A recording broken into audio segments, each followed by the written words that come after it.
Live. All right. So today, what we're going to go over is when the narcissist just refuses to let go.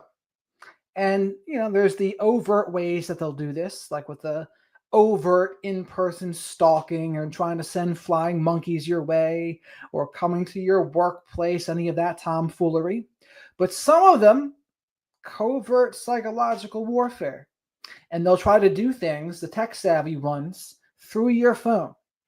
And that's where friend of the show, Kelly Conrad here, is going to share her experience with that. Oh, gosh. So start from the top with that. So fast forward all the things we were going to talk about before, but now you're leaving. You're leaving the situation with this guy. And then what does he do the day before you leave? Well, what was the day after? Oh, excuse me. No, you're fine. Well, and to be fair, I did not know this until 5 days ago. So this is brand new information 3 years and 4 months after the fact. So I found out, this is where ChatGPT, everybody, is even if you're afraid of it, is very useful. I actually wish that I had it at this point because I found out while doing a factory reset on this phone. I was transferring everything off of it in this kind of like safe manner, if you will. And this was phones don't make sense. So to do a factory reset, my phone said, well, you can't do a factory reset until you update the software, which is just like, huh? Like, I'm wiping the phone. Who the hell cares? But I digress. This is how technology works sometimes. So I went in to do the software update. And what happened was it said, the software is out of date. So I went in and looked at the software information. And right away, I was shocked when I saw. So you're telling me that the last software update on this phone was conveniently 20 hours after I left him on October, because I left on October 6th, 2021, and the software update was October 7th, 2021. So October 7th. That's a wild day in history too. October 7th. But also, you know what I'm talking about. No, what happened on October 7th? I'm an idiot. Oh, that was the Hamas Israel thing, October 7th, they all talk about. So, but that's besides the point. But this was remote. Like, he did not have the phone in his presence. No. And he was able to do this update remotely. Yes. How the hell did he do that? So once I learned that this update had happened and that the updates on the phone had been turned off, which I thought was very odd. I thought, maybe I would have, keep in mind, this is 3.5 years ago. I'm in a crisis. So, now I'm like regulated and, I'm like, okay, let's walk through this like with rational prefrontal cortex brain, not nervous system brain.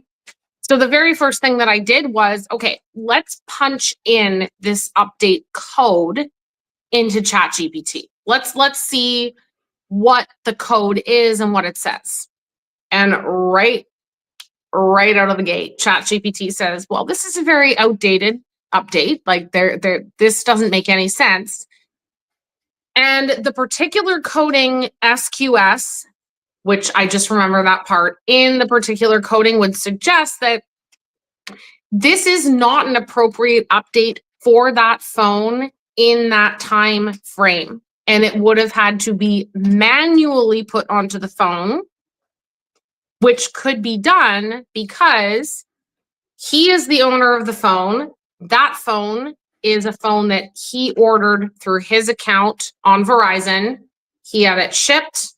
he would have been able to do anything that he wanted to the phone. If you have certain IT skills, I mean, it's beyond me, but you could do certain things. Is it something that he could only have done because he owns the phone?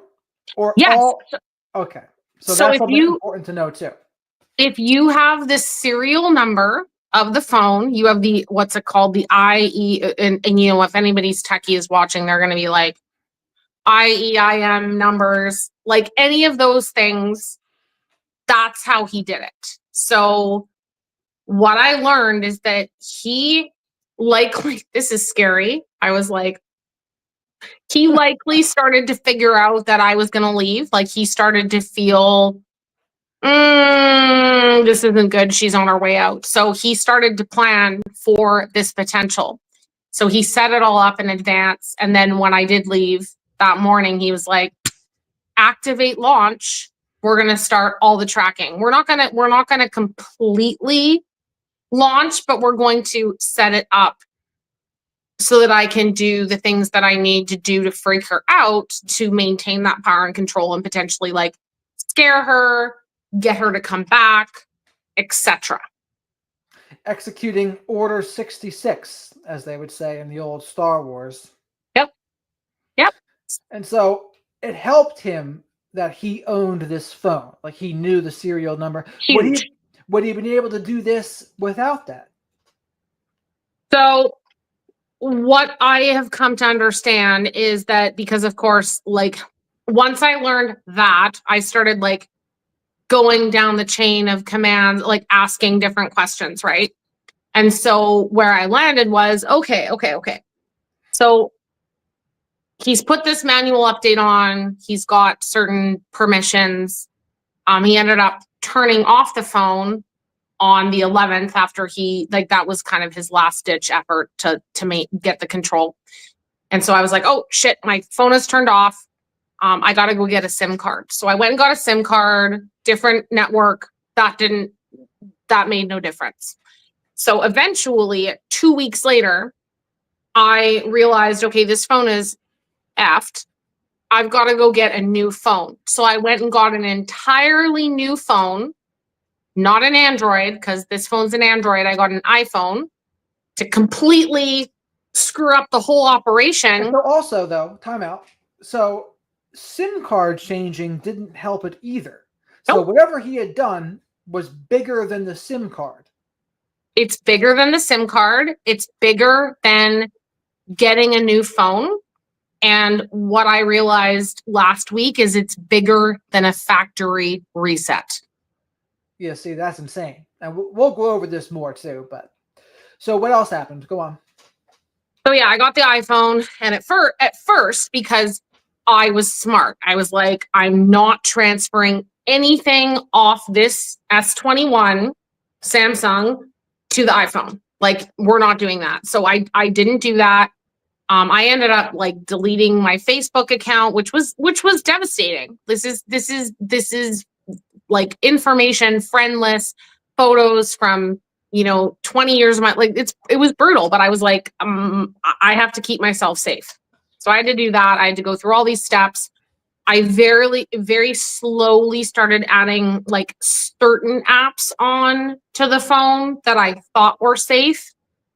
And then eventually, very slowly but surely, the same thing started happening on that phone. And I was like, oh my God. And so of course people, you Google things at this point. Google's like, oh, change your password, do two-factor authentication, all the things that we think, guys, like you think out there, oh, two-factor authentication, that's a foolproof thing. Oh, do this. No.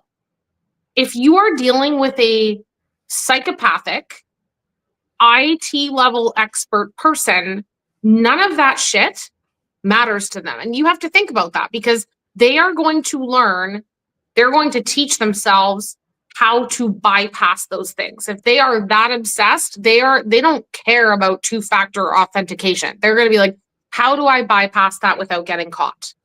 That's exactly what he did. Right. And I had no idea really until I started finding like, oh my God, why is this Instagram logged in Mexico. Like what the hell is that? And so I would like log out, change the password. Nope. Log right back in. Now you're in. It was a going joke at one point. I was like, his favorite spots were Fort Worth, Philadelphia. He had spots that he liked to log, but the point was that he's logging in somehow so that he can't get caught. Like, it's not logging in Seattle, Washington, where I could go to the authorities and be like, see, like it could be anyone. And that was the point. So it started there. It escalated to like email saying your password has been changed. Click on this link.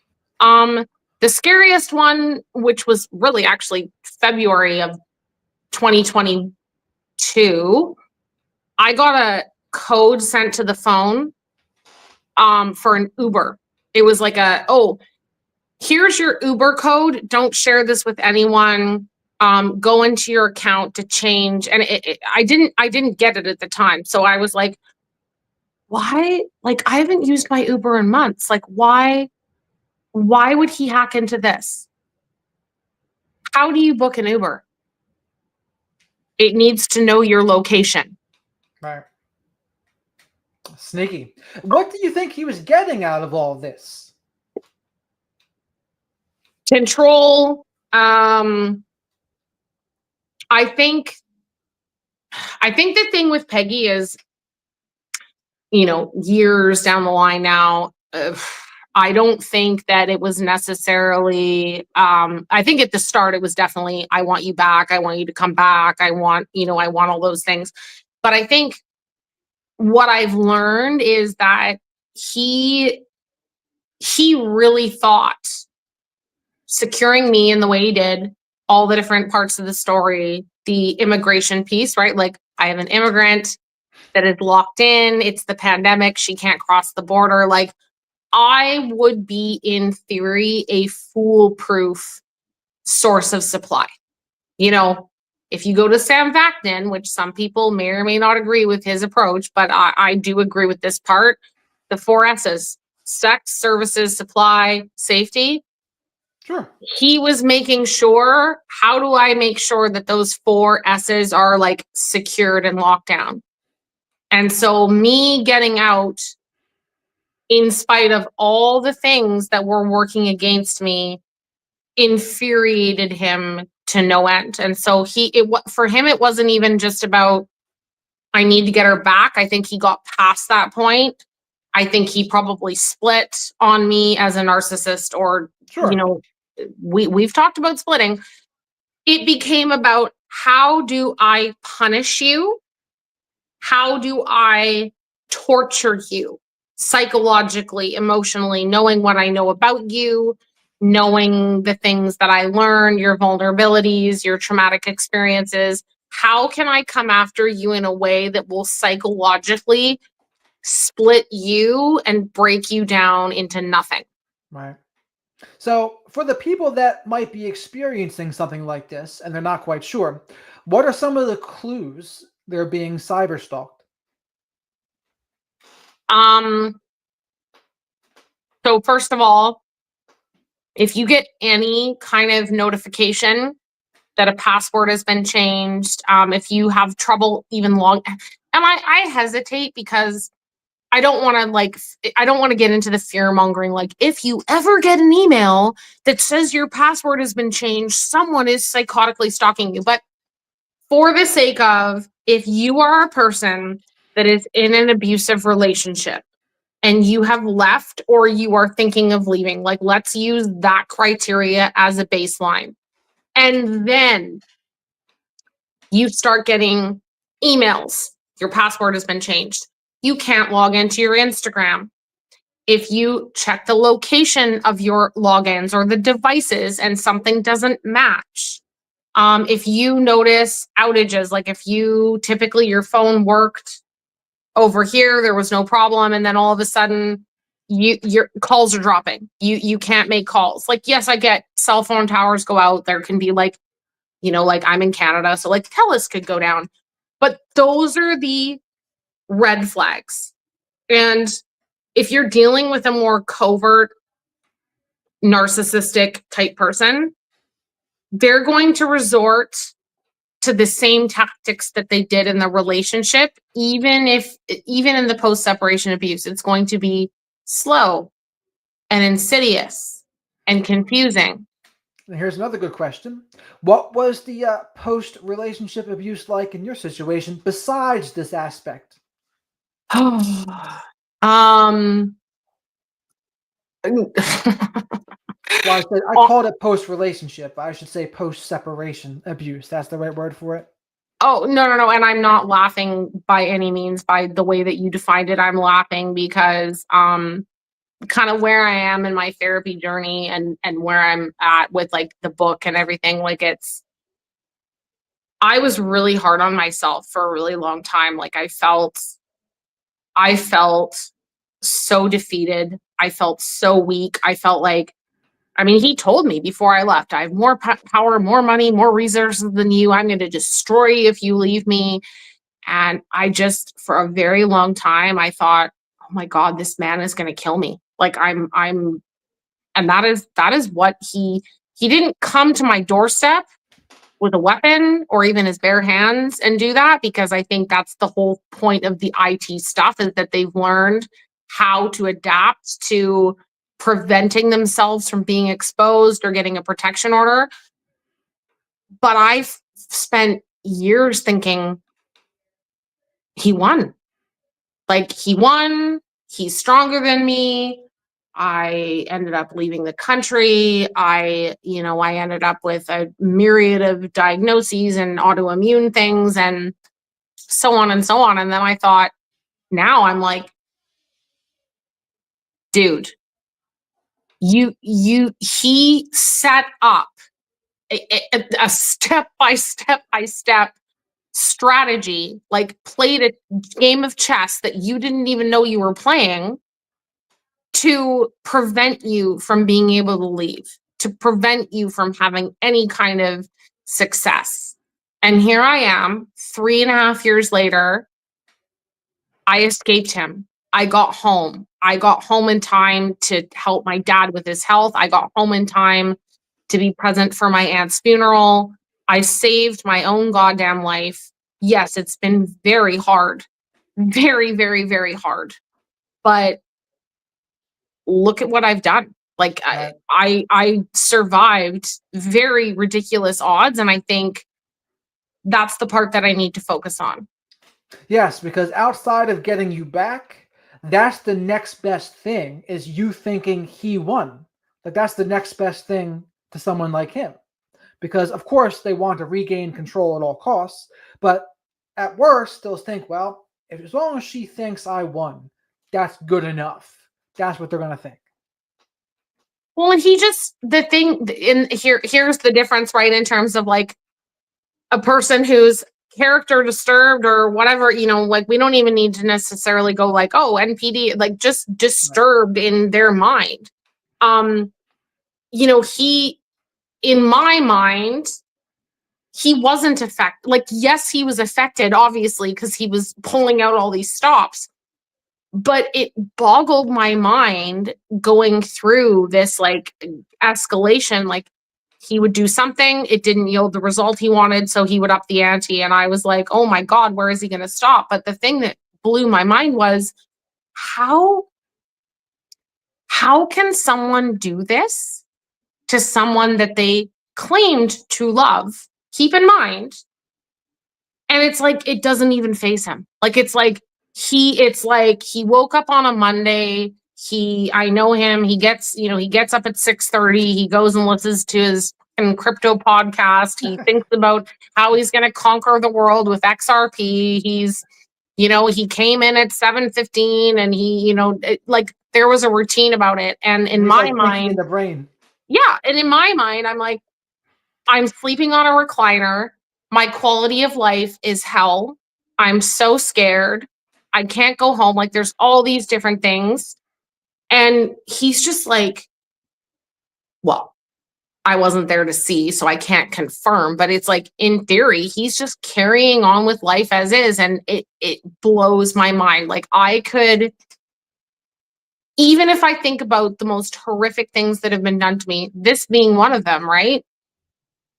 I could never just wake up in the morning, carry on with my routine, carry on with what I'm doing, record a little TikTok video, and then be like, all right, now it's time to go back to psychologically torturing this human being that I claim to love because I just want some power and control. Like, my remorse and guilt would never let me. It would never let me. And that Right. blew my mind. Well, that's the empathy deficiency and Sure. shamelessness, right? And that's Shamelessness. Dr. Simon would say that, yeah, it's not that not all of them have the toxic shame. They have too little shame. Yeah. And that sounds more accurate to me in this case. It's like, no, it doesn't sound like he has any of that kind of shame. He has shamelessness and a lack of conscience and no empathy, so he doesn't care. So after this post-separation abuse, what was the final straw with that? How were you able to break free from that side of it? Well, I didn't fully break free. And this is really interesting given what I just found out about the phone, because in my mind, I was like, oh, he finally stopped at this point in time because blah, blah, blah, blah, blah. And then it dawned on me, oh my God, no, he didn't stop because he was tired. He stopped because of AI. That's kind of like a pivot. Well, like I can like come back to that. But at the time, we were going through the divorce. As I said, he was just obsessed with, breaking the next court order, doing anything that he could to dismantle me and How make would he me break scared. court orders? Oh, well, one of the things that he did on repeat, which, oh my God.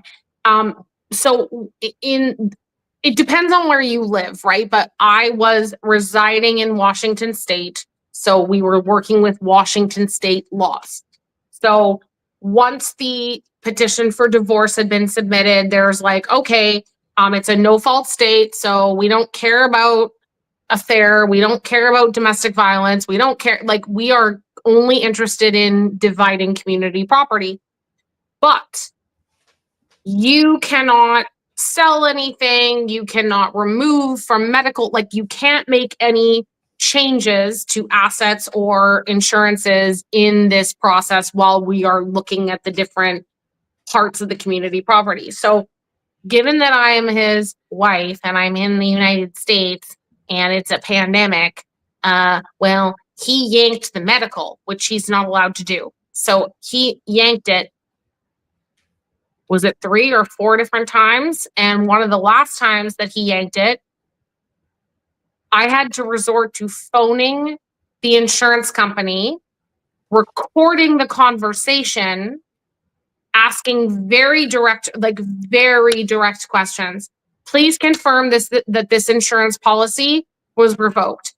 Please confirm that this person, me, was never added. Please confirm the date, like all the different things. So I got them to say it out loud. And then even after we sent this file to his attorney, they still vehemently denied that I was removed from the insurance and tried to say that she's not an American. Like, they didn't say this, but like they insinuated that I am not from this country. I have complex post-traumatic stress disorder and I don't understand how the laws and rules work. And I didn't ask the right questions. And I was like, you are insane. Right. So this is all insurance because you were tied to him because of the marriage. Okay. Oh yeah, he didn't want me to be able to access any kind of, because think about so in the United States, insurance, like his work insurance, whatever it was, is what you were a part of. Yeah. So like I couldn't, if I needed medication, I couldn't, I could access, like I could go to the doctor, but I was going to pay $500 of money that I don't have. I could go and get, it was those kinds of things. So he was trying to make it as difficult as possible at every step of the way. And so after the fourth time that he pulled, I think it was the third or fourth, pardon my lack of memory, it's been a while, but I went to my legal person and I said, this is ridiculous. Like, he needs to be held accountable. And when I tell you, sorry, true, it's not even a popular opinion, it's true. The system is set up to protect abusers. It really is. Because when I said, look, this is not the first time he's done this. This is not a misunderstanding. This is the third or fourth time. I want to file a claim against him. Oh, if you want to do that, it's a $500 US fee to submit that information to the court. So go over this again here. So the system protects the abusers by doing what? By making it impossible for the victim, who is likely, well, we're clearly mentally and emotionally not well because of the abuse that we've endured. Many victims are financially controlled. I certainly was. So the abuser knows that. The abuser dots their I's and crosses their T's. So for Peggy, he knew, even if I break 16 court orders, she still has to pay $500 to file a claim against me. She doesn't have $500, so I'm fine. Right. I get you. Now, another question I have for you about this whole thing. The phone situation, is that all clear now? Are you in the clear with it, or is it still flopping? Because that was going to be the next question then. Like, what was the final straw with it? How were you able to break free?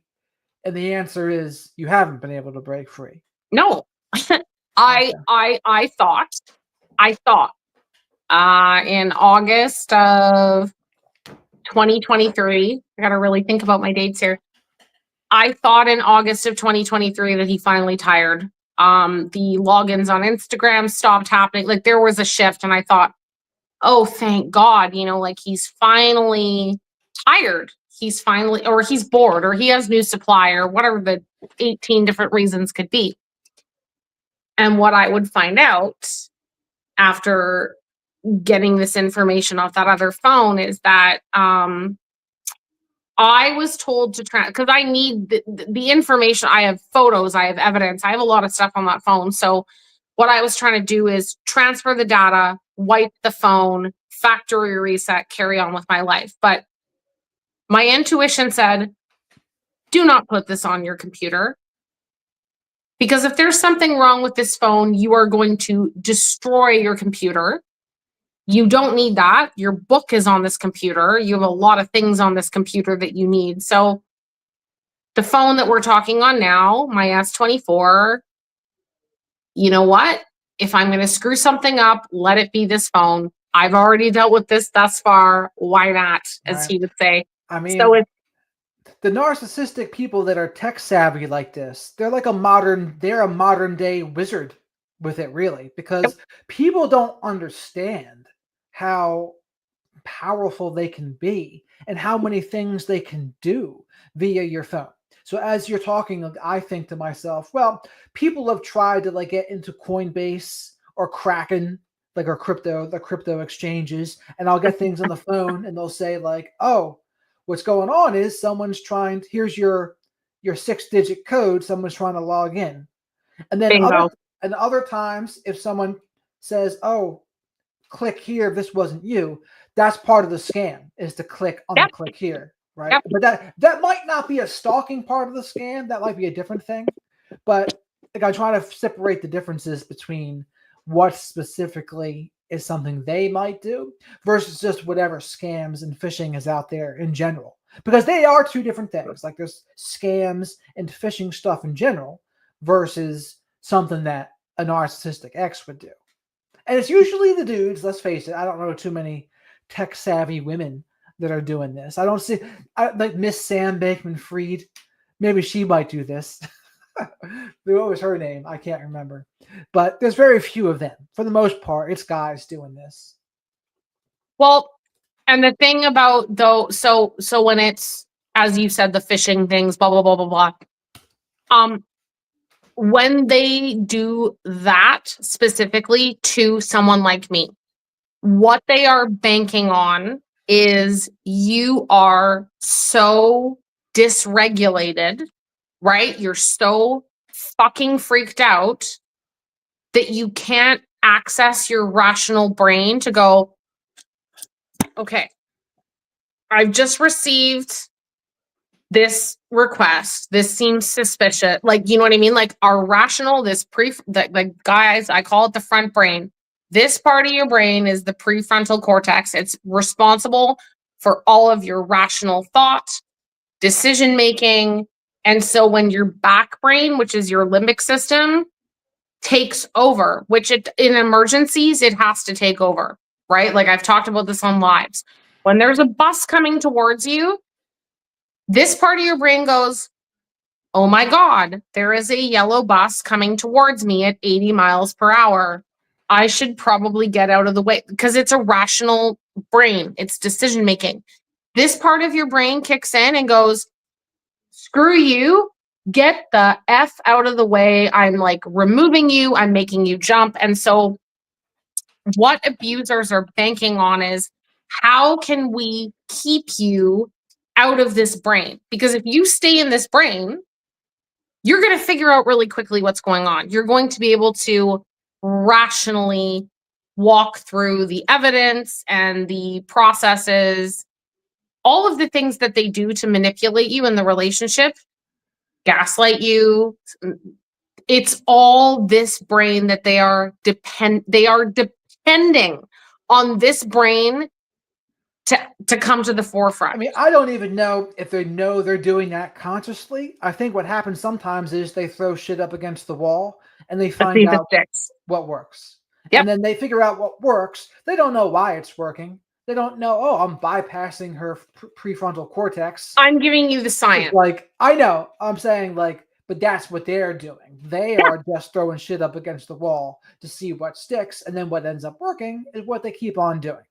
And this is also why, to me, so many narcissistic people do so many of the same things. They say the same phrases in a lot of cases because they have like a very similar either genetic makeup or traumatic experiences on top of it. So like, I wouldn't be surprised if people that had very similar traumas, they act in similar ways, right? Is trauma always the cause of narcissism? I wouldn't say so, but it can certainly contribute, I would say. And same thing with the genetic thing. Like if you have that genetic lack of empathy from birth, well, you're probably going to be doing certain things too. You're going to be doing and saying certain things that sound very similar to everybody else. So that's why I call it like the malfunctioning robot. Like they're on this malfunctioning robot thing that they all sound the same. And they're going to find out what works. Like, oh, this works. I'll press this button and then this result will happen. And that's what goes down. Oh, well, and that's the thing is that like you're absolutely right. But they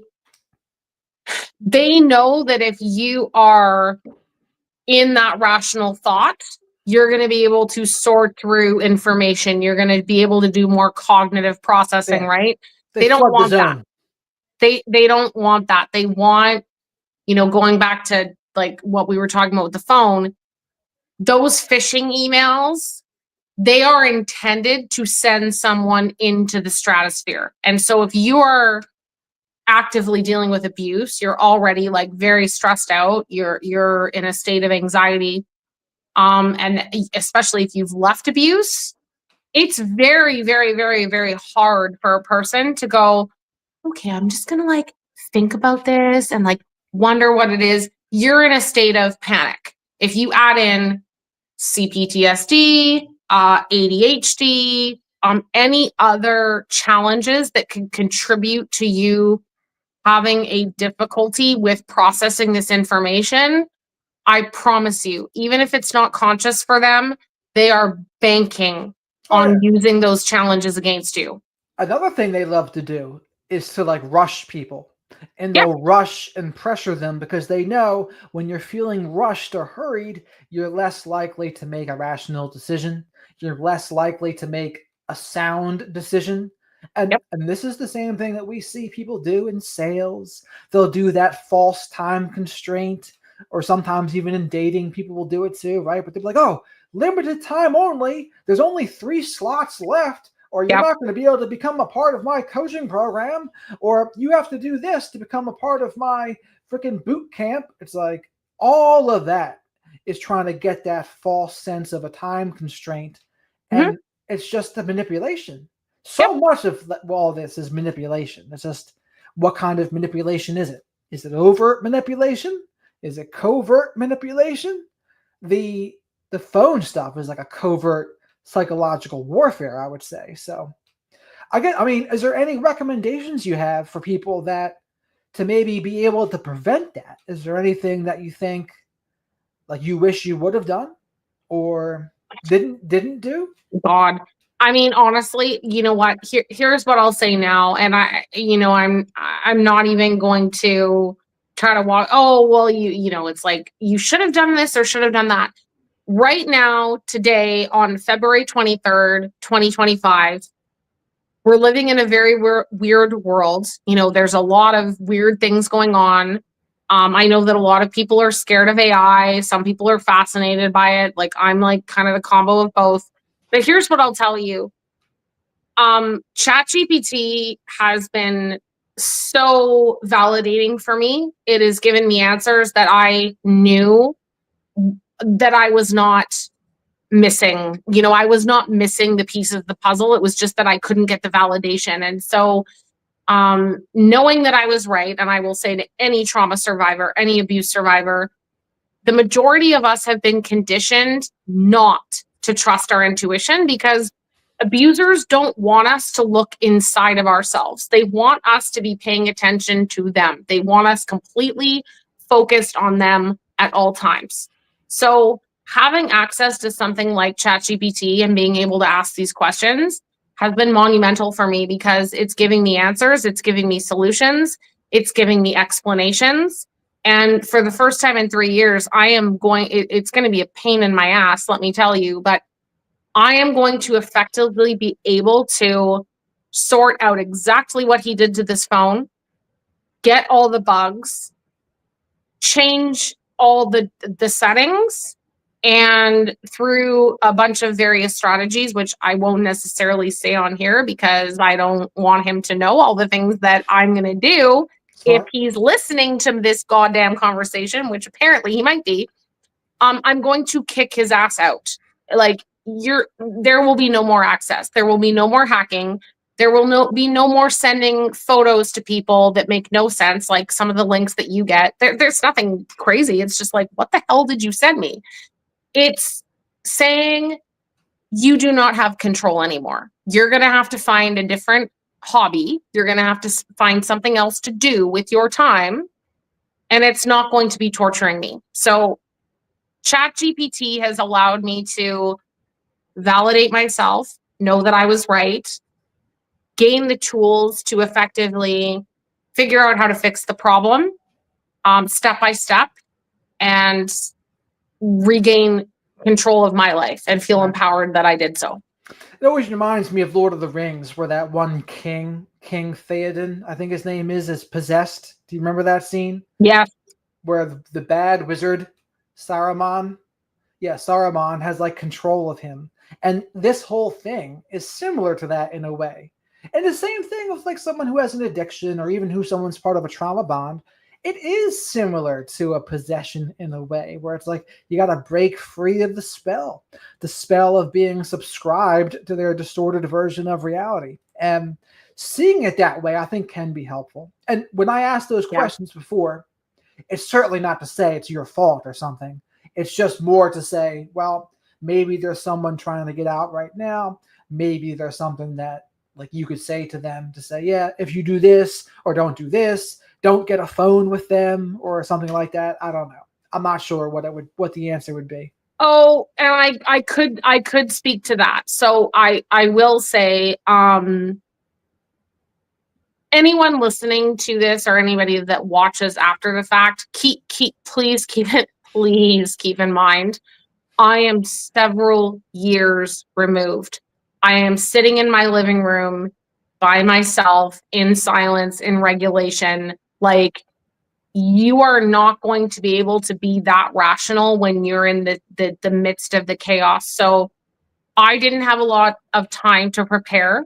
You know, I had to act very quickly. And sometimes that is the case because I've done videos on this before. People have said, like, you know, how do you leave? How do you get out? I'm like, it's a window of opportunity. And the window of opportunity is when they are not looking or they are not there, even if it is for 5, 10, 15, 20, 47 minutes. Like they can't be there.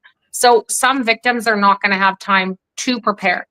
But if you do have time to prepare, absolutely, I recommend if it is an option for you. It may not be. It's not black and white, but getting a burner phone, getting even just another SIM card, setting up email accounts that they don't know about with passwords that you have not used before, being prepared to shut down, deactivate, don't delete them like I did in a panic, but deactivate Facebook accounts, social media accounts, being able to log off, turn off all those location codes, preventing them from being able to follow you immediately. Like I knew nothing. I was super oblivious to all of it. So, and you know what? Like I've never, I mean, like I've said before in my channel, I'm like, I know more about cyber stalking than I ever wished to learn in my entire life because I would never participate in these activities. I have no interest in it. So, guys, if you're leaving, do the best you can with what you have. Don't think that it's like, here's the guidebook and you have to follow it. You are in a very precarious situation. And the most important thing that you can do is get yourself the hell out of there. And if you can survive it and you can live it and you can look back like I'm doing now, like you have won. Right. Period. And safety number one always. Like that's what we have to say because it can get dangerous. These situations absolutely get dangerous. And the other thing I wanted to ask you, post separation, what was the worst thing that you think he did? Like, what was the thing that really became the most harmful?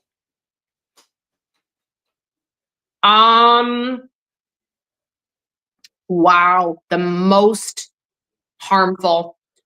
I would say,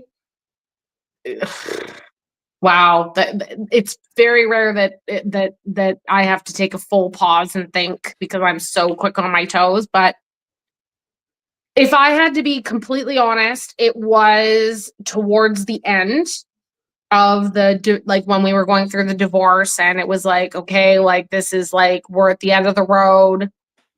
All of the, you know, the discovery has been submitted, like we're kind of at a crossroads, and this is hard because it's like now it's like, okay, well, what's that part of the story? But it's the honest answer. When he shut the rape trial down, when he was effectively able to shut that trial down, and no one had any idea how in the blue hell he accomplished it, and I was told by legal people, you have to figure out a way to make him think that he won. You're a smart girl. You have to figure out how to make him think that he won. You need to get out of there. Your life depends on it. That was when I was the most scared I've ever been in my life. Even more scared than when I left. I was like, if an attorney's telling you that, like, you got to figure that out. And what was it that he did that prompted them to say that? So the short version is there was an essay committed against me in October of 2020. The guy was arrested. That was part of the reason I went to the United States. It was like it wasn't safe. It was all during the pandemic. He was arrested, then released. Canada is a catch and release system. There was a trial that was pending, and because of the pandemic, it got, you guys get it. It's like, what's happening? No, we can't. The COVID restrictions. So the authorities, the court And the authorities knew that I went to the United States. I actually had to get permission to leave to go to the United States because I didn't want the optics to be, oh, I've just accused this person of this thing and he's been arrested and now I'm like fleeing the country. Like I was like very like, I need documentation in place. So they knew for 2 years almost, that I had been there the entire time. And on the 11th hour, when I was prepping for trial, the attorney came to me and said, the judge has decided that he's not so keen on you testifying by video. And I was like, what? They've known the entire time I wasn't in the country. Like, what did they think was going to happen? I'm not allowed to cross the border. They submitted everything they could. My immigration attorney sent in a whole letter about what's going to happen to me if I like. It was a big ordeal, and in the end, he said no. He let this man go. This man had all evidence against him, and he let him go because I couldn't testify in person. And so at the time, I thought, holy shit, what is happening? After the trial, it was shut down. Because in your guys' country, in the USA, you guys like have a prosecutor and a defense. We have prosecution, but it's hired, like they are given to us by the province. It's like on behalf of the crown. So like the province is representing me. It's not a person I hire. So they are strictly working with evidence. Do we think that this really happened? Do we really think that we can prosecute? And if it's over 90%, I don't know what the percentage is, but they have to be like pretty sure. So every step they were like, yep.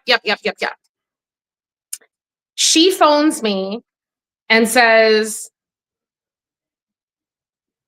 dude, your husband is I have never seen anything like this in my career. And I was like, pardon?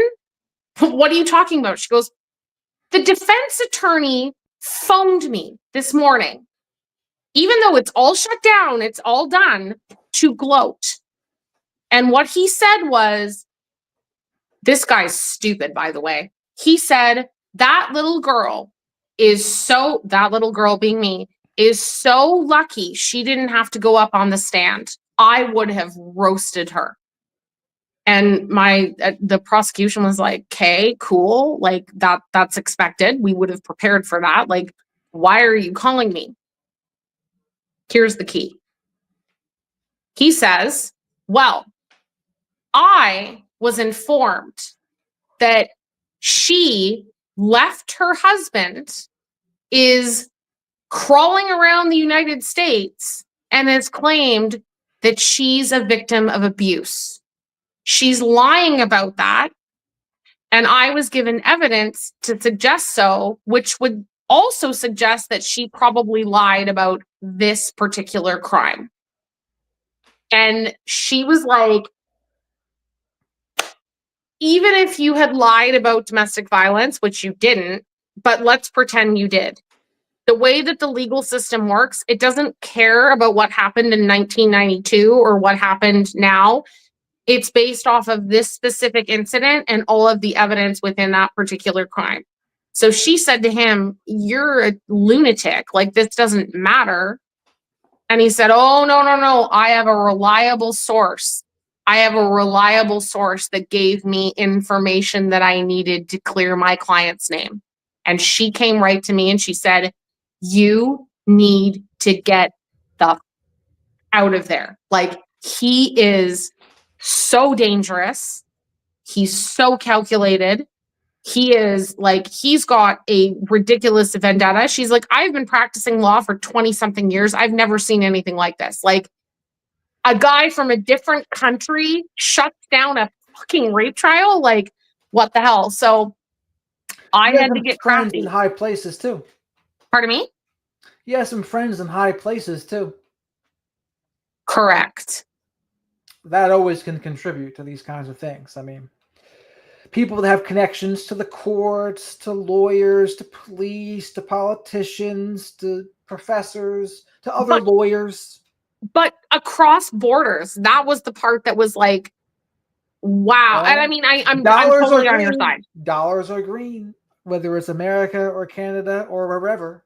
Like that has influence. And I'm totally on your side. So after I found that out, the very first thing that I did, which was weird, but this is what I did, is I was told at the time that I reported the crime, I was told that after the trial was over, regardless of the outcome, if I wanted to hear all of the evidence, like if I wanted to find out all the evidence, everything, because they don't tell you, like when, like in Against Canada, you mean against you? just in general, like, so like, what was the essay guy, like, I don't want to use names, his, Okay. what was his statement? I thought you meant like what he said was going to be his ace in the hole thing, learning about what that was. Well, and that too, but basically, like, I was only allowed to know my like, that sounds so stupid, but I only knew my portion. I wasn't allowed to know anything that they found out behind the scenes until after the trial was over, because basically the way that it works is if I go onto the stand, it needs to be like, I only know what I know. I'm telling them my you know what I mean? So the very first thing I did was I said, I want to know all the evidence. Sure. I want to know everything, because for me to make an effective decision, I need to know like how close to the truth I was, whatever. So as soon as I found out the evidence, I was really mad. This was a slam dunk. This, I'm telling you guys, like, I'm not a lawyer. I'm sure that if this guy had a really good attorney, there would have been something, because I mean, look at what Peggy did, but he would have absolutely been convicted. And I think that was part of the reason why he was so obsessed with getting it shut down. So I was like, okay, how am I going to make him think that he won? What am I going to do? Like, what am I going to do here? So I considered the timing. I considered all of the dynamics. I considered what he knew to be true. And I was like, okay, I can kill two birds with one stone, no pun intended. I can leave the country, which will be a big deal, because to this day, I can't enter the United States because I broke immigration rules, but I did it to save my own life. So I was like, okay, I've been told to stay in the United States. Don't cross the border. You're going to screw the whole thing up. But I'm also considering my entire life, the quality of it, and him. If I leave, granted the trial's been shut down and he's got some stupid idea in his head. Sorry, I don't mean to laugh. That I'm a refugee. That was one of the things he was saying. Oh, she's a refugee. She entered the country because she was an essay victim. Yes, I'm a refugee from Canada. Anyways, okay, Peggy. But I was like, okay, given his delusions, if I exit the country on this day, it will be within the 33 days that will make him think that I was a refugee and I did get kicked out of the country and he did win the battle. Yeah. And by the time I cross the border and go through the mandatory, because there was the mandatory Canadian quarantine rules at the time, I will get home to surprise my family exactly on my mother's 70th birthday. And I did just that. So I crossed the border against legal advice. I did it. The border crossing was a whole thing on its own. I went into quarantine. I actually got sick as soon as I crossed the border. I was having a fix. I thought I had COVID. I had to do mandatory COVID testing. I didn't have COVID on all the damn things. And I got home to my family and my aunt, who was one of the reasons why, another one of the reasons I came home. She was terminally diagnosed with MS and Parkinson's. And so she was like, she was going to pass away. And get this, I was able to reveal myself to my family on July 8th of 2022. My aunt died on July 7th. It was like, honestly, it was like she knew. It was like she knew that I was coming home. My family kind of even said, oh my God, like we just lost Trudy. And then you show up at the door, like it was surreal. So, you know, there were a lot of different moving parts that I put into it. But the biggest point of it was I needed him to think that he had successfully, completely manhandled the entire situation. That was what I wanted him to think, which he did for a little while, but then it's like, No, it's about safety. I mean, because when they think they've won, they are less dangerous than if they think they've lost. And if they're in the one down position, that's when things can really get dangerous because they want to get even, then some. And that's where you see these revenge things happen that are just no good.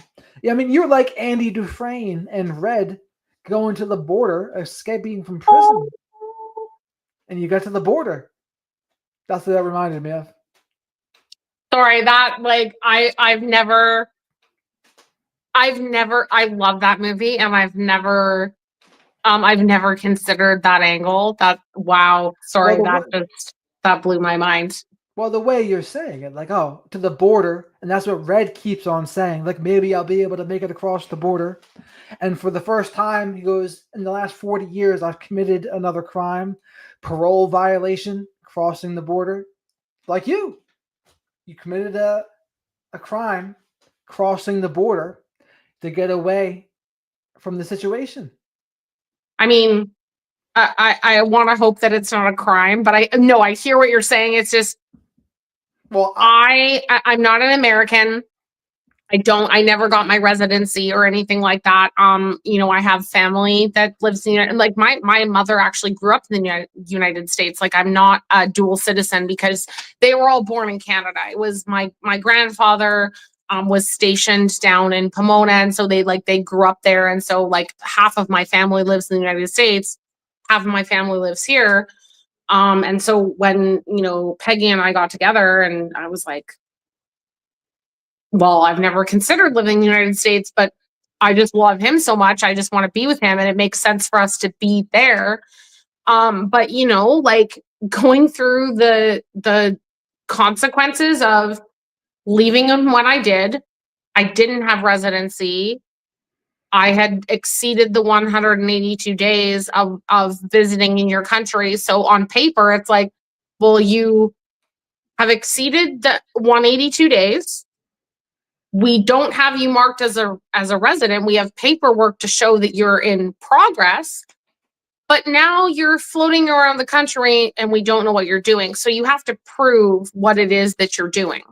So I did prove what it was that I'm doing. And I did submit evidence, and I would have normally never talked about this before. I don't give a shit anymore. I mean, fuck if he's tracking my phone, whatever. Well, but emotionally constipated, having to give in the shit in days. I am sitting pretty here in Canada. I'm carrying on with my life. I'm doing my therapy. I'm doing all the things to heal. I'm actively writing my book. I'm talking to you.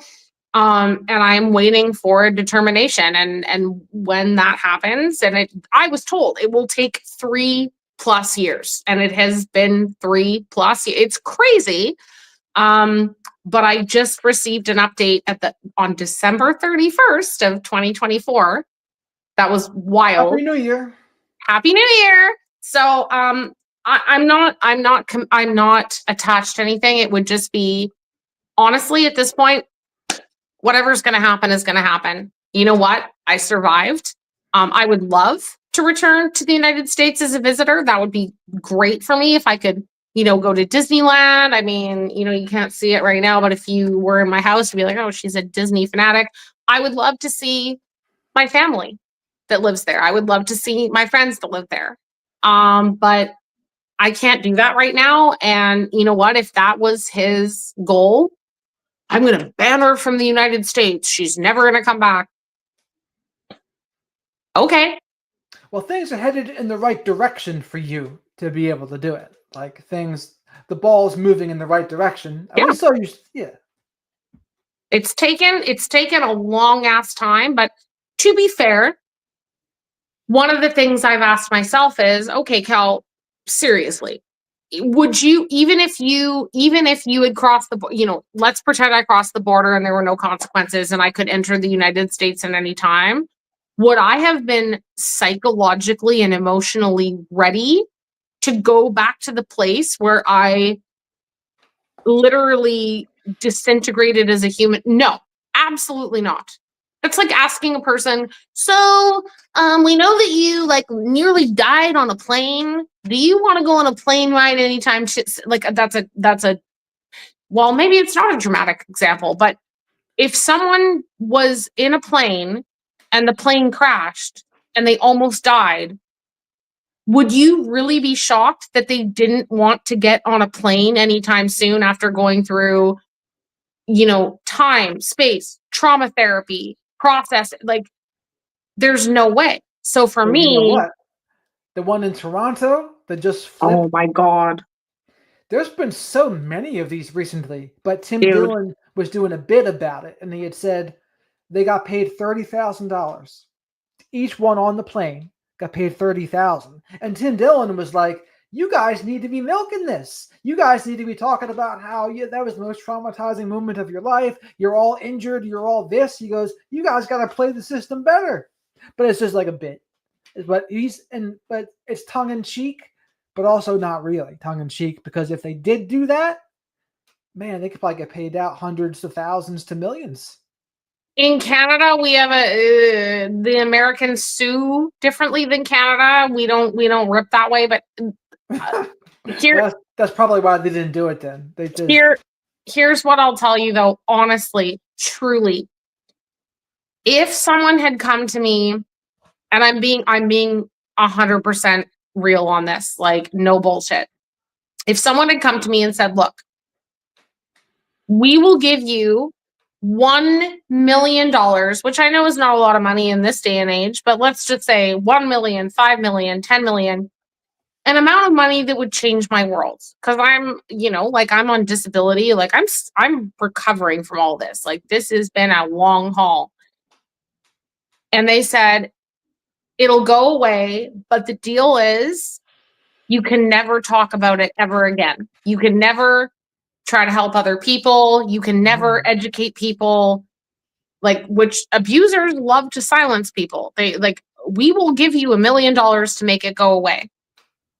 Even if I received that amount of money and my life would have changed, I would have had it easier. I would have been able to just manage things better. I wouldn't have picked it.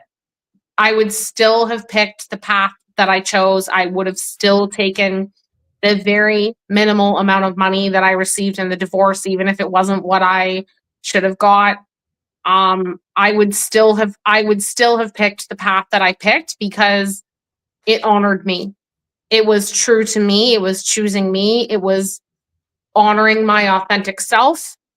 That money, yeah, money makes your life easier.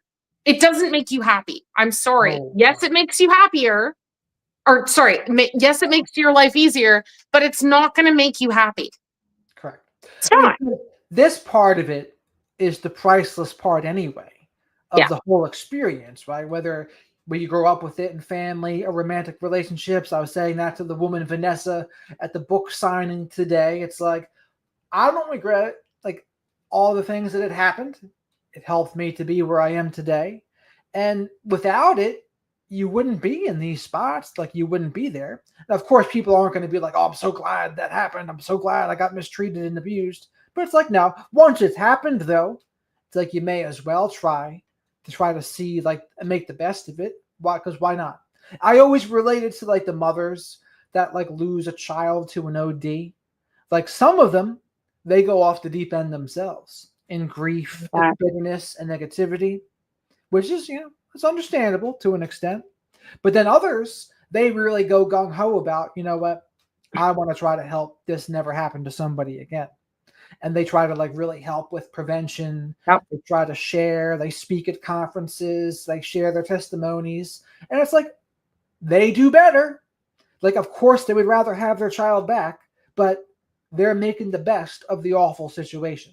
Because it is. It's an awful situation. That's why they say there's no such thing as a word for when a parent loses a kid.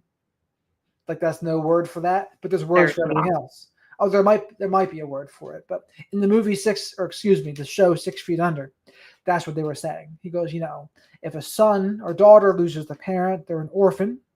If you lose a husband or a spouse, like you're a wife, a widow, or a widower, but no words for when you lose a kid. And they said too awful to name. I can't imagine it because I've been working on my book for a while. Like what the hell am I doing with it? Well, I've actually sorted it out. I'm very, very excited about that. And the opening part of my book where the story starts, because I was like, where the hell am I starting this? Is the loss of my child. And it was not like a child that came to fruition, that I like, oh, here's my little baby and he or she has a personality and she has, it was still in the pregnancy phase. But it was the thing that it was the thing that absolutely split me into I have to fix my life. Like it was the thing that, provoked or started the whole process. And so I think I know what that felt like for me at that phase. And so for somebody to have a human being, whether it's like human being or full human being, or even like a little ripper running around, I can't even imagine. I can't. It would be the worst kind of loss because, I think even my own grandmother, we've talked about my family, my narky grandmother, her first child, my uncle, he passed away in 1996. He was very young at the end of the day. He ended up having a seizure. He was a diabetic, so he had some things stacked against him. He was a premature baby. He was diabetic. He had alcoholism. He ended up having a seizure, falling out of bed into the garbage can, and he suffocated. Like he inhaled you know what I mean, like the plastic, and so he ended up passing away. And I remember when he died, my grandmother said, no matter what we do in this life, and no matter who we are or what we become, a parent knows that our child is never supposed to die before us. We're supposed to die before them. That is like an unspoken rule. Whew. My grandmother said the same thing because she lost one of three, and she died when she was 46. So she always says when she dies one day, that's what she'll say. She'll be like, thank you for life, but why did you do that? So, because it's one of those things. No one's going to like it. No one's going to, it's a tragedy.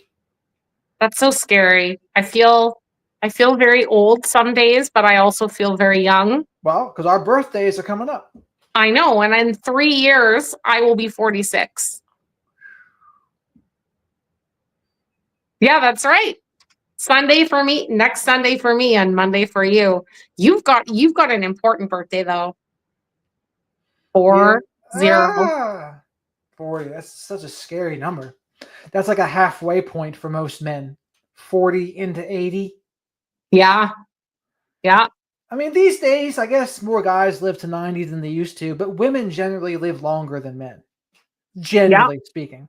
But also, according to that story you just said, like when it's your time, it's your time. And so he fell out the bed and suffocated in a trash can. Like, that's insane. But also what do you think prevents you from like living to the fullest? I know what happens to me. Like what happens to me, like financial matters and business seem to get in the way for me, where I'm like, you know what? If I had a little more of like freedom, with the businesses and etc. I'm like, I do more living. Like I would do more things, but it seems like it feels so constricting because it seems like it's like hands around your neck and it just like closes. And what I've done is I made a conscious choice. Like I had a lot more money before when I was ripping and running with the crypto. But since I've been doing the social media world, I have not been doing that. Like I stopped doing like the stupid jobs in sales and chicken to China, the Chinese chicken. I just don't do it right now. So, but that's come at a cost. And the cost is, yeah, I do all this social media content, coaching, etc. But the money's not quite the same. Like people need to understand, I think. If you're on social media doing stuff, like it's a different skill set talking about things and educating than it is actually turning it into a business. Two very different things. And so some of the people who are the smartest, who have the best knowledge, they might be the worst at turning it into a business. And some of the people who are the best at turning it into a business, their knowledge could be like puddle deep.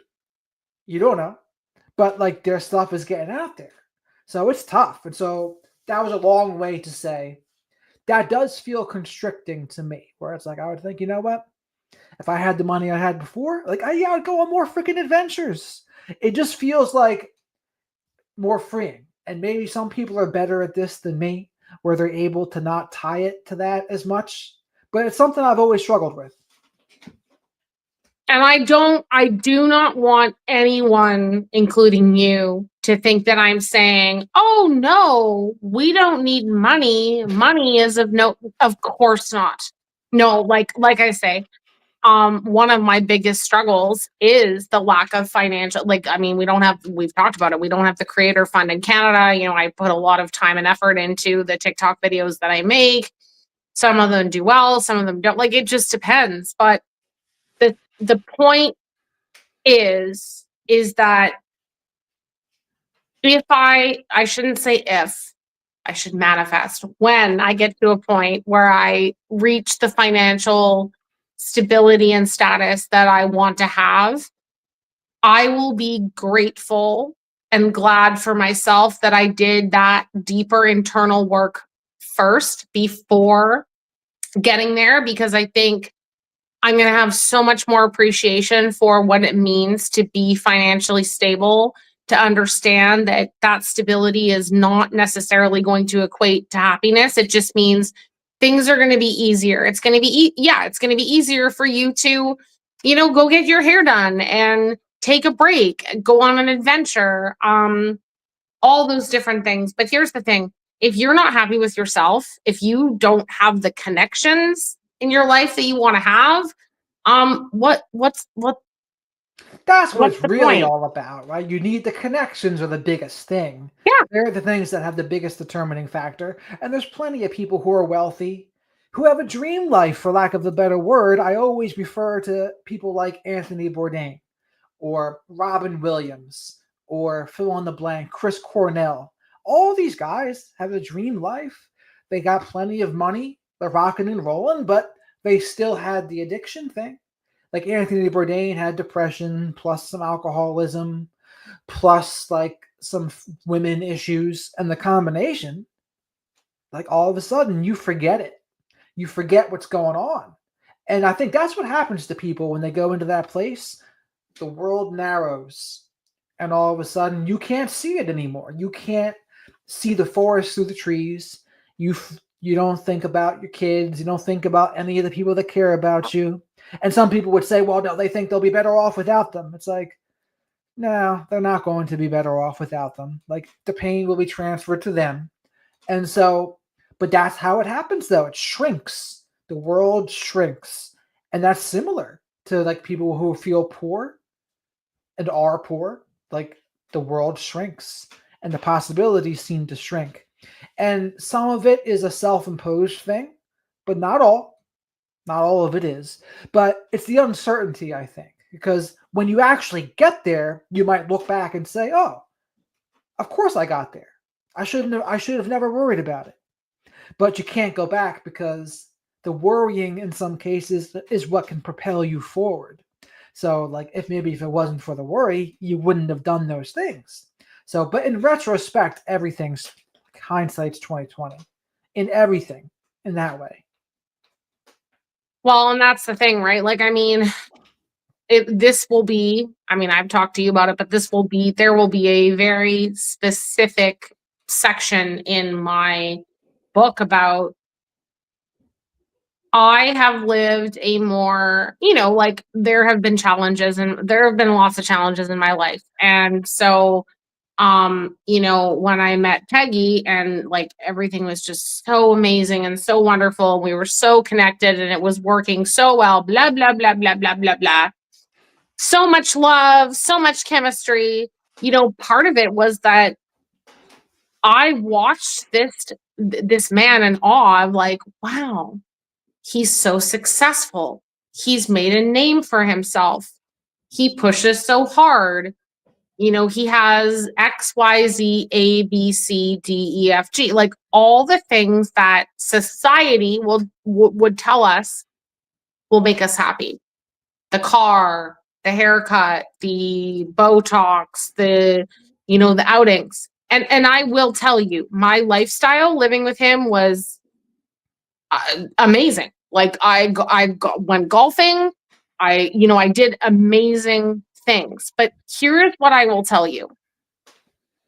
Behind the scenes, I watched a person that even though he had everything, he was the angriest, most miserable person I have ever met in my life. And no matter what he achieved, and I think that this is part of his trauma. Like I know narcissistic blah blah blah is not always a result of trauma. There's the genetic part, but he did have trauma. So part of his trauma was that, like many of us, we're on this hamster wheel looking for happiness. And I was looking at him going, oh my God, like you have this like Cadillac, you have this amazing life, you have all these friends, you go to wineries, you have like a Sounders season ticket, like he had all these things. And I looked at him and thought he was like a handsome man, and and I'm thinking, and I watch you day after day after day, and even with all that, and even with me loving you to the ends of the world, you are the angriest, most miserable person on the planet that I've ever met in my entire life. And it taught me so many lessons about how that doesn't necessarily make you happy or a better person. Yeah, It can actually that's make all you image. miserable. I mean, all that stuff's the image stuff, and it's like you were Yeah. telling me before we went live. Like he can be really aggressive, antagonistic, and confident on one hand, but then on the back side of it, he'd be like extremely needy and like wanting to hold hands and things, like during important calls. It's wild. Like it's that insecure part of it, but then on the outside, it doesn't appear that way to many people. Like that's not the image they show. No, and that for me, like going through the actual time of it, I just thought, okay, he presents himself to the world as this very well-to-do, strong, handsome, professional, in control man. And behind the scenes with me, he's being more vulnerable. And that vulnerability comes with difficult. I mean, it does. Like, we can't expect a person to be perfect. Like there's no person in the world that's gonna be like, never gets mad, never get, you know what I mean? That's we have to be realistic. But I started making excuses for that vulnerable side. Right. I was like, oh no, he's just showing me his vulnerabilities. But the vulnerabilities were not vulnerabilities. It was full scope manipulation and dependence on me in a way that made me feel like if I did not attend to what it was that he needed and what he wanted in the moment, there would be a price to pay. And so over time, and this is what happens to a lot of abuse victims, is that we start dimming our own light. We start sacrificing what it is that we need. It's very insidious. It's very slow, but it's so we continuously attend to them. At first, it's just that we think that we're being a supportive partner. And then over time, it's like, oh, I'm actually afraid of what will happen to me if I don't. And that's the coercive control part. That's a good distinction to make then, because there are some people in the beginning, they might be like, oh, my guy's being vulnerable and showing his soft side. But there definitely is a difference between like a genuine opening up versus like, no, like you need to do this, or there's going to be punishments. You need to do this, or I'm going to lose it on you. And that dependency piece, it's weird because it's like they're dominant but also dependent at the same time. It's that duality there that can be confusing for people, but that's what it is. It's a weird thing where like they can be like really assertive with their neediness, assertive with their I need you. And at the end of the day, that's something that they have to work on themselves if they even choose to work on it themselves. Yeah. Like it doesn't, no one can do that work for them. So there has to be a certain baseline people are at before they can even be in a good relationship for the very most part. If they don't have that baseline, it's just not going to work. Well, and one of the problems that, oh my God, one of the things that he said all the time, and, like people that follow me, and like they've seen it in the Peggy skit, he used to say, you need to accept me for me. Like that was his favorite thing. You need to accept me for me, or you are not being empathetic. You are not listening to my feelings, or heaven forbid I ever had a problem with the way that like where I was like, Peggy, like you're like when I used to say you're making me feel unsafe. Oh my God, that was like a trigger statement to him. He was like, everything that I've done is to make you feel safe. Blah, blah, blah, blah, blah, blah. And he'd say, you're not being empathetic. You are not listening to my feelings. And for the longest time, I mean, my God, I was dizzy with confusion. I was dizzy with just paralysis. But you know what? Like at the end of the day, like I'm proud of myself. I knew what I was saying. It's funny when I was, when I had to do the factory reset on the phone, I was looking through and I was like, okay, like, I want to make sure that I copy everything over. I was also trying to understand if I needed to copy everything over, but there was some voice notes that I put into the phone, right after I left him. And then like for the 2 weeks before I got the new phone. And oh my goodness gracious, I listened back to them and I was like, kid, you knew exactly what was up. You knew what you were seeing. You knew what he was doing. You knew that it wasn't right. You knew that you were not the problem. You knew that you needed to get out of there, but you've been conditioned living in the family to doubt your reality. And Peggy banked on that. He did. Well, a big thing. He was doing the character disordered, externalizing you are the problem for not Correct. doing something for me. Versus very different than the neurotic, self-blaming people that are like always blaming themselves. And they're not going to be that assertive usually with their wants and needs. And that's like, to me, that's one of the big differences. Like the character disordered people, they're externalized. You are the problem. But the people who are really neurotic, they have a hard time asserting their needs to begin with. They have a hard time like speaking up. And so doing something like that is usually not something they're going to do. Now, it's not impossible, but usually not. Like usually it's the character disordered people. They do that version. Well, and that, God bless ChatGPT, I've learned is why I am a conundrum, is because I do have more of the neurotic, well, we've talked about this, my tendency to internalize blame and think that I'm the problem.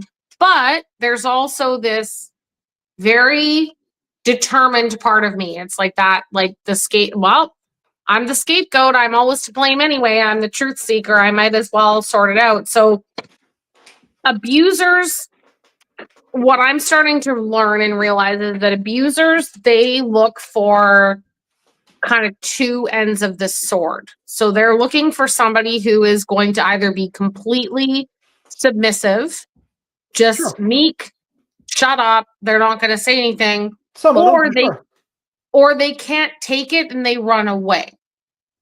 Where I come in as a total conundrum is I try to understand them. I show them a lot of patience and empathy. I listen, I help, I try. I'm not combative. I'm not submissive, but I'm not combative. But I do stand my ground. I have a very solid sense of identity where I'm like, no.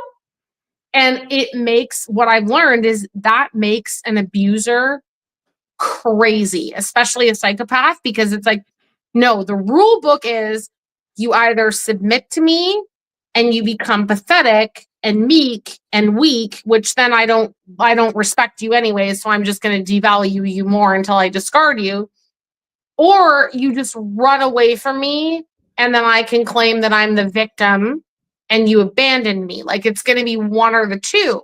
Whereas here's Kelly Conrad and I'm like, well, I'm not fighting back necessarily because I've learned it's not safe, but I'm going to stand here in my authenticity. I'm going to be Kelly. I'm going to do the rainbows. I'm going to do the smiley things. I'm going to post the stories. I'm going to drive you crazy.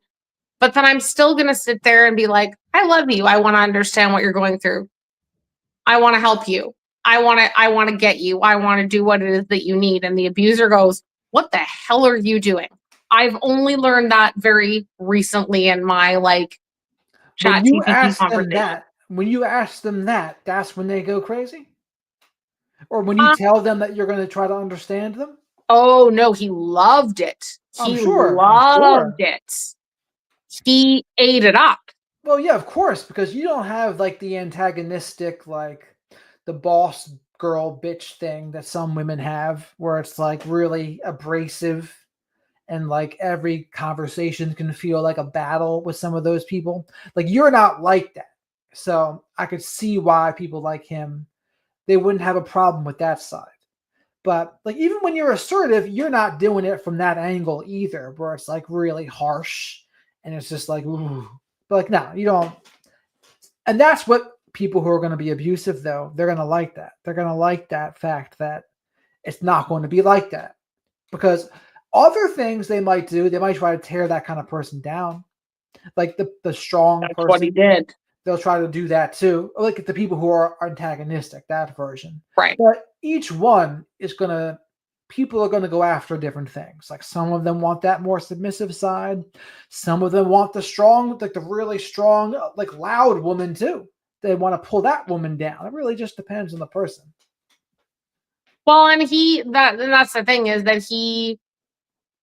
anytime I did kind of find my voice, it was like, don't you dare get pissy with me. But the thing with me was and I mean, it's still a fact. I shouldn't, but I genuinely, definitively cared about him.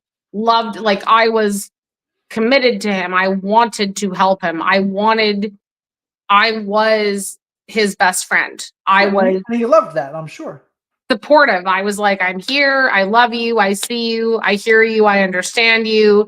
And so I remember, when we were married, sometimes he would, at night, this time of night, we'd be sitting on the couch and, we'd just be sitting there and he would just some days, look at me sideways and I'd be like, what is the problem? And he'd be like, I don't know what to do with you. And I'd say, what do you mean? He goes, you're so nice to me. Why are you so nice to me? And I was like, huh? This is just how I am. This is before we got married, in the early days. And he was like, I don't understand why you're so nice to me. And I'm like, because that's who I am. And because I love you, because I care about you. Why would I treat you any differently than that? And he's like, well, most people are just they're not really that nice, and they always have a hidden agenda. And I was like, Well, no. projection. Oh, for sure. But for me, I'm sitting there, like, keep in mind, this is like 5 years into the work with him, 10 years into the work into Right. everything else with me. And at the time I was like, why would I treat somebody with like, I just treat people how I treat people. Like, I treat people how I feel about them. I show up, I do the things I do. I don't have some hidden agenda. And Dr. George Simon was really helpful for me to realize that the character disturbed people, depending on where they are on the spectrum, like whether it's like neurotic, passive aggressive, blah, blah, blah, blah, blah, they're operating very differently. Sure. The big thing he's into now, or has been, I should say, the aggressive personalities. Like, he considers that something different than just narcissistic. He goes, yeah, they're definitely narcissistic too, but the aggressive part is a different ball game. And so, Yep. and most people don't make that distinction. Most people just paint with the broad brush of narcissism anyway. Like, oh, narcissist Yeah. this, narcissist that. They're all going to do this. They will all do that. The only thing I agree with about that is they will all be about control. That part's true. And they will have those traits of narcissism. But outside of that, like the specific behaviors of how they do it, that won't be the same. Like, they're going to have many different tactics. They're going to have many different like manipulation attempts, like sometimes covert, sometimes overt. It really just depends. But the Yeah. aggressive thing is different. And he believes also, I was surprised, he's talking about how the compensatory narcissists, they are the ones that do have the low self-esteem. He says they're the ones that are overcompensating. And he said, sometimes it is that. But other times, like, no, other times, no, it's the opposite. Other times they think they're all that. Other times they think that they're just like the best, and their actions show it. And those are the ones that are more often bullies. Bullies are more likely to have high self-esteem. Did you know that? I did know that. And I agree. I honestly, like, I've really appreciated his approach to the spectrum of it, because I think you said it. Like, the baseline is the control. And so that's like one of the things that I've been talking about, because people have been getting into like, what's the difference between the covert narcissist and the dismissive avoidant? Like, what's the difference? Like, and there's I do a Well, lot of those videos, the overlap. a dismissive avoidant can actually attach, is what I would say. The narcissist many times will not attach. Well, yeah, it's the dismissive avoidant is not doing, there's overlap in their behavior, but the primary sure. difference is that they're not doing it intentionally. They're doing it as a self-protection agency, because they are terrified of emotional connection and vulnerability. Whereas the covert narcissist, or narcissist, period, is doing what they're doing as a means of manipulation and control. Period. I mean, the thing also with it is that will all depend as well. So, like a dismissive avoidant person, that's their coping mechanism for like when shit's about to hit the fan, they'll go to that default mode, right? And that's going to be their thing. But I forget what I was going to say about that because I'm getting tired. But so the covert narcissist ones, like, I don't think they'll attach as much either. But they're like, with the guys who are covert narcissists, they're the nice guys, the quote unquote nice guys that Dr. Danny Glover would call. Like, they're the people that have the covert contracts and things like that. Sure. No, and that's the thing, is like, a lot of people believe that, there are a lot of people that believe that it's the black and white thing, that all dismissive avoidants are covert narcissists, blah blah blah, blah. But what it really is, and we've talked about this, is, can the narcissist really attach? We don't, like, what's that all about? But it's for now, all dismissive avoidants are, wait, I'm getting it backwards in my head. Oh my gosh, my brain. I'm getting tired too. My brain just lit Ah, up. Like, oh, it's covert narcissists are all dismissive avoidant. That's what a lot of people believe, but not all oh, dismissive avoidants are covert narcissists. There it that is. that's what they say, huh? Yes. I didn't know they said that.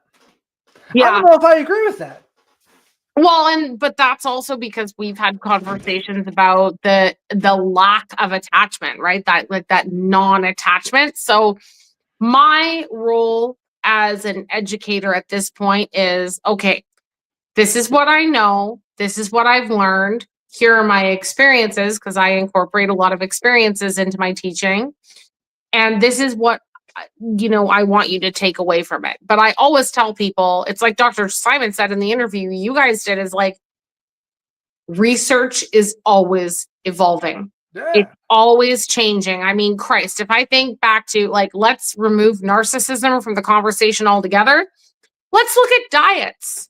Oh, 20 years ago, it was like Atkins. Oh my God, you got to eat all the things, like all the meats, all the fats, like carbs are the devil.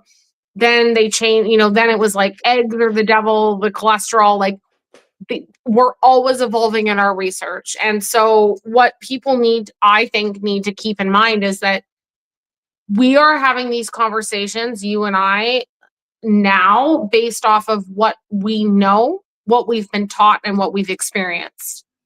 And what we've experienced will never change. That no one can take that away from us. But what will change is what we learn along the way and what research kind of shifts our belief system around what we've experienced. You know, And he I was, think we need to be open to that. I mean, he was also saying how much things have changed in regards to the autism thing.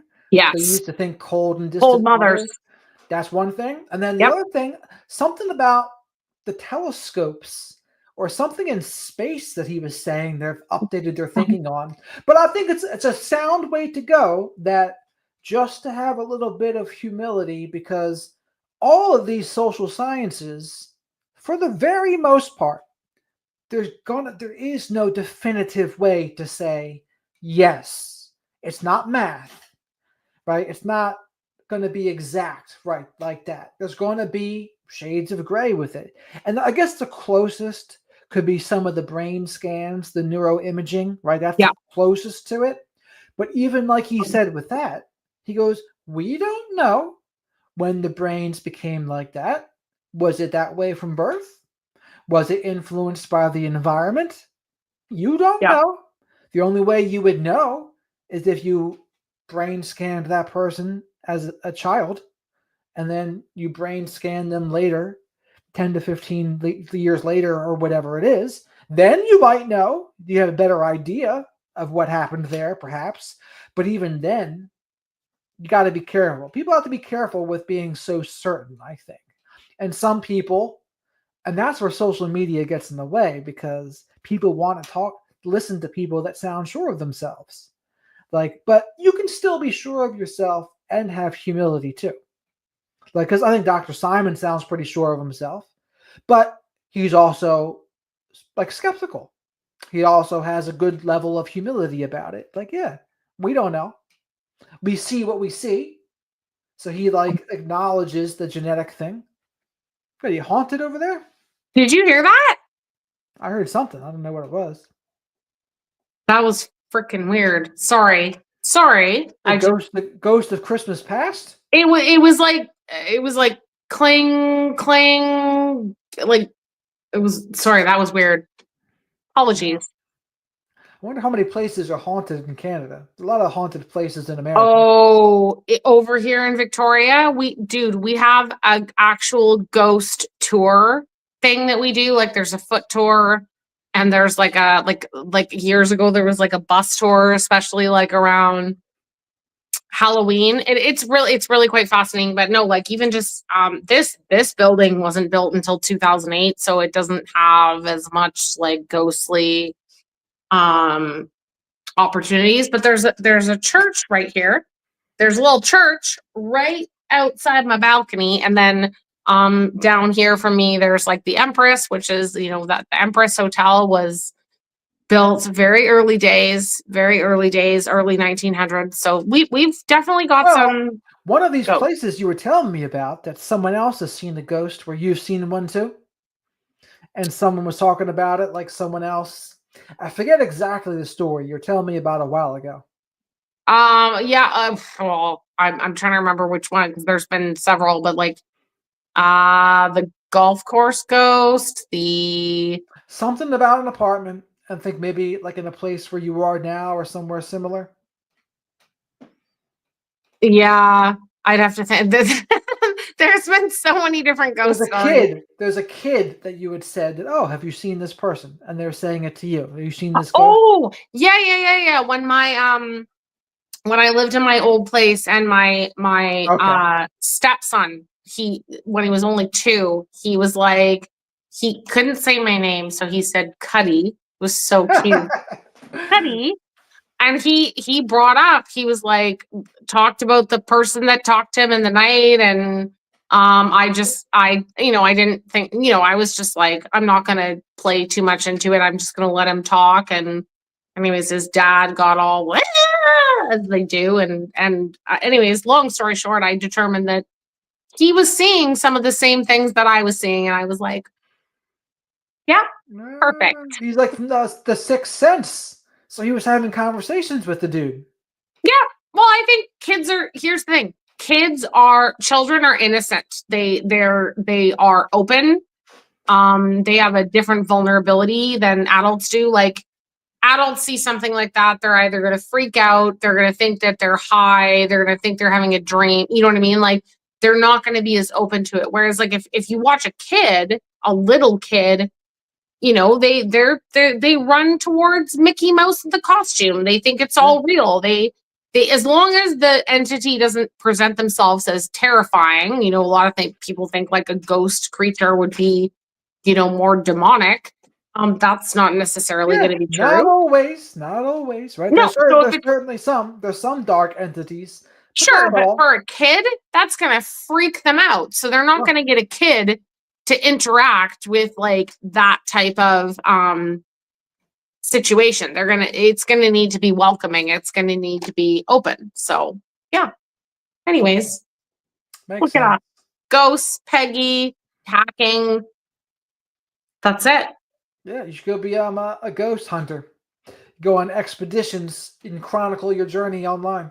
I would never survive it. I'm like the biggest fraidy cat in the world. Really? Yeah. That'll scare you like that. Sort of like with the fourth kind, with the owl by the window. Have you seen that Dude, one? when you watched the exorcism of Emily Rose and you were telling me about it, and then you were like, oh, watch this one particular scene. It gave me the heat. I watched one video clip with the sound off. And I had nightmares that night. Really? Yes, I'm Oh, that's used to funny. That's hilarious. I Well, know. but I'll tell you, the woman did a good job at portraying the character, Oh, because yeah. there's something that happens in certain scenes. If they hit it just right, they can do something. But Yep. so the woman who did that, Dexter's sister, that was who Emily Rose was. She Mhm. did a great job. But you didn't tell me that part. I would have sent you more probably if I knew. No, I'm a big nerd. I would have sent you more. Which one gave you the nightmare that you didn't even watch? The It was bed? the one that was where she was in the room and she like, what? Stop it. Okay, I'm tripping out. The page on my book just like flipped up all on its own. I swear to you on my life. Ooh. It was the scene where she's in her bed and Oh. like she wakes up and like she hears the voices. And she like goes out of her dorm and she goes into the hall and Sleep paralysis scene. yes, She which gets was the sucked. one that you told. Oh, I hated it. I was like, I can't watch this It's movie. I'll freaky. fucking Well, it was well done because you never see like a real demon in it. You see one in the clouds. What you got going on over there? this book keeps flipping, the page keeps flipping up and it's scaring me, so I'm putting my pen there. I Okay. tell you, I start talking about these subjects and I like things happen and my brain You're starts like happening. you're like Ted from Hey Dude. I don't know who Ted from Hey Dude is, but if he is me and he's scared, then there's that. Ted's the only person that can scare Ted, but you scare yourself too, and you are scared from other things. So that's not a good comparison. Ted's a little different than you. Yeah. I have hypervigilance, so there's like a combo. But anyways, no, it's true. Yep. But there's some good scenes. I might actually watch some of those scenes again tonight. Oh God. Okay. Well, Well, I'm gonna watch 1923 season 2 since it released tonight. I'm so excited. you're gonna watch that other show. What the hell is the show with the guy with the beard and the woman? Yellowstone. That's the one. Well, yeah, this is the prequel to Yellowstone. Oh, see, I knew it. Because Yellowstone is done, so I've been waiting for this to rip, and so Okay. now it's ready to rip. I'm And so fun far fact, behind. given the Blake Lively, Justin Baldoni, Ryan Reynolds rip, so the guy that played you haven't seen the movie. No, It I ends up haven't. out. Have You you? haven't seen it? Okay. Have you Yeah. seen it? Yes. Was it good? Yes. I mean, it was like that's a whole other conversation for another night. But the guy that what's his freaking name now? Anyways, the other dude in the film, he is the main character in 1923. And I Really? didn't actually make that connection until today. I was like, wait, Baldoni?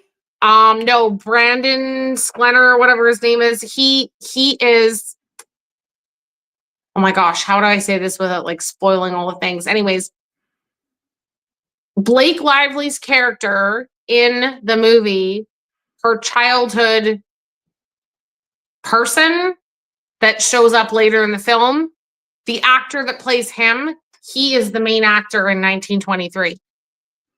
Does Blake Lively play a convincing abused woman? Um, yes, there were things oh God, if you put this in clips, people are probably going to this is going to be another Kanye West and his girlfriend. Nah, more people are on the page of this. That became an issue. We know why the Kanye thing became an issue. It became an issue amongst people with a certain skin color. That's why that became an issue of some of them. Right. This is what it is. If people are going to be more, it's the same reason why Republicans will be more likely to defend other Republicans. Democrats will be more likely to defend other Democrats. Women will be often more likely to defend other women. But Blake Lively, she's even lost a lot of women support, honestly. Like the text messages were just too damning. Yes. And this is where I struggle, is because given all the information that I have, blah, blah, blah, blah, the way that she like didn't read the book, she didn't even know the story. It was just like Careless. on and on and on. But if I knew nothing about that, like let's say there was no lawsuit, there was no nothing, I just watched the film and somebody asked me that question with no other, do I feel like she did an okay job? Yeah. Like I feel like she was your typical, here's this dude and I'm getting wrapped up in what's going on and I'm like trying to open this flower shop and I'm just kind of trying to carry on with my life. And the insidious, what I felt they did a good job on was the insidiousness of how it escalates. So the things that you think in the relationship, you question your sanity. Like, did that really happen how I think it did? They did a good job. Where I had the issue was at the end. I understood what they were doing. I appreciated what they were doing, but I also thought, oh my God, the average abuse victim is not just going to get out of this quick, like this easily. Like, I mean, I know there were years and stuff, but she basically, she ended up pregnant. They had a baby. In the end, she has there's this scene at the end where they're in the hospital, and they're talking about it. And she's like, yeah, so I want a divorce. And she's really calm. And she's like, so now that you have this little girl, like, what would you say to her? And she kind of walks through all the things that he did to her. Like, what would you say if your daughter came to you and said, this man did this to me, this man? And while I really appreciated it, I was like, good for you for standing up for yourself and your kid. Like, I commend that. The response from the abuser to be that accepting, I don't know how likely that is. There might be some people that'll rip it apart and be like, oh no, this could totally happen. And then there might be people that'll say, no, you're right. That was my only concern, Well, as I thought, is that this might have realistic? been that might have been the Blake Lively cut. The Baldoni cut might not have had that. There is differences, Touche. and everyone else, when they screened it, got it pre-screened. The majority of people liked Baldoni's cut, whatever that was. And I don't even know how much difference there truly can be between two cuts. Like, how much would it change the I'd story? have to read the book. I don't know. I don't know, right? I'd have to read the book. But what I do know is Blake Lively bullied the situation to get her cut in. Yes. I do know that. I Yeah. do know Ryan Reynolds apparently was shooting, like writing scenes. I do know that. I do know they basically took over the production, and then Justin Baldoni had his hands tied, basically, at least according to what's out right now. And then the other thing, Blake Lively is like using Taylor Swift as a flying monkey, calling her one of her flying dragons. We're going to have to rename them. Not flying monkeys, they're flying dragons. Oh, dude, there are so many terrible, and by terrible, I mean, like, if I was her, I would be like, oh my God. Like, well, but then again, some people have said, like, they've accused her of being narcissistic. And so if she is, then some people would say, no, if she's narcissistic, she loves all the attention, even if it's negative. But there's been like some brutal videos of her, like with people that have like AI skills and stuff like that, where they've like literally put her face on Khaleesi from the Game of Thrones and then like put like the face of Ryan Reynolds on a dragon and like Taylor Swift on a dragon. Like it's so bad. And I like, anyways, like I say, like if I saw those videos and oh my God, I would like shrink into a hole. But I don't know. They're really famous. I don't know if they're just used to this shit or like what. You know what I would say also, if I speak to HG Tudor again, which I probably will, I would say this to him. I would say, you know, I bet you it depends on the narcissist how much they like the negative attention, like a negative attention publicity wise. There's a difference between feeling powerful from getting under someone's skin. Most narcissists, I think, will like that. But negative attention from just like the world, like, oh no, this person's awful. Like, I don't think they like that. I don't think all of them like that, even though it's attention. Like, you could argue, would they say maybe it's worse to not be talked about at all? Maybe. But I don't think Blake and Ryan right now, I don't know how much they're enjoying it. Although Ryan Reynolds made a mockery of it basically at the SNL 50th anniversary. I saw. He did make a small joke about it. And I don't know if Blake Lively was in on that joke. But I don't know. If he probably shouldn't even have been there, considering what's going down. Like, probably not a good thing to be there. Probably even a worse thing to have a speaking part, like, and to be a part of the show. But I guess, like, you know, you're trying to make light of it, though, now. It's like, if this really happened to your wife, is that something to kind of make light of? No. Like, I don't think so. But that's what they did. So, like, he addressed the elephant in the room. You could give him that. Okay. Yeah. But why are you even speaking? Why are you there during this time? Like, why now? They just can't help themselves but to be there? I don't know. I don't know either, bud. Not good. Nope. All right, miss. Where can people find you? Well, right now, apparently I have maybe not 6 million, but several fake accounts, but I'm on TikTok, Tinker Kellita, Kellita. And you can find me on Instagram, Tinker Kelly, which I'm just some variation of that. Those are the two places I am right now. I am moving to YouTube. I'm slowly transitioning to that. I just, Transitioning. I know, I'm in You this world, I should not use that word. But no. no, the point is that I am a longer content creator. Like that's just That's what he said. good Lord. That's that's what I do. That's what I do best. Oh my God, I'm just digging myself a bigger hole. Oh no. Should we just That's what stop? she said. But I'm moving to YouTube because I do longer content given the complexity of the subjects and so on and so forth. And we just don't know what's happening with Tickety Talk. Tickety Talk is apparently we don't know. We're just here. We're just here, right? Well, and you're ripping on IG now. I've been seeing you pop some more reels up there, and that's the new thing. Trying to rip and roar. Yeah, you just got to get in the habit of it. Yeah. Because there's many of us on there of clips, but I think you have what, like 3 to 5 now of like you actually speaking almost the way you would on TikTok. The TikToks are longer. Yes. So I'm figuring it out. Like I said, I'm my illness, my disabled list, it was a doozy, but this and last week I've just started to turn a corner just before I turned 43. Yay me. So we'll keep going, right? And that's where YouTube will be good for you too, because Yeah. that's where longer form stuff can be done. You could just chat like this to the audience. You can invite people on.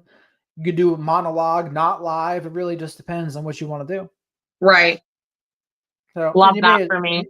And you may as well. I mean, YouTube views are the most valuable views. So I hear from a wizard. Yeah. So, I mean, anything's better than $0 per view in Yeah. the Canadian TikTok fund. So, Le Canadien. 0. Yeah. outrageous. You guys got to get on that. Uh-huh. But all right. Over and out, everybody. Okay. Thank you. Oh.